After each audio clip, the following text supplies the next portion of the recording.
আমরা ছবিও তুলবো না আর আপনার এই সাহায্যও নিব না।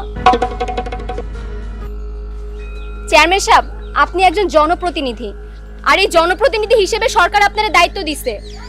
সরকার আমাকে মাথা পিছু দিচ্ছে 15 কেজি করে, কিন্তু আপনি 3 কেজি করে চাল দিতেছেন। তাও 3 কেজি হবে কিনা সন্দেহ। এর মধ্যে আলু ডাল কিছুই নাই, এগুলো দিয়ে কি হইব? কিছুই হবে না।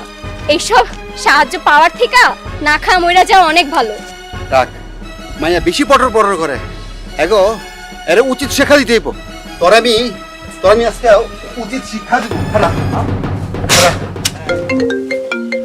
চেয়ারম্যান সাহেব, আপনার বাড়ি থেকে ফোন এসে।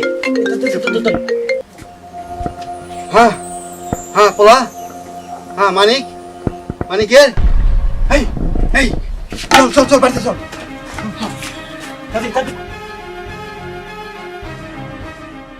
মা, চেয়ারম্যান সাহেব এমনি গেল।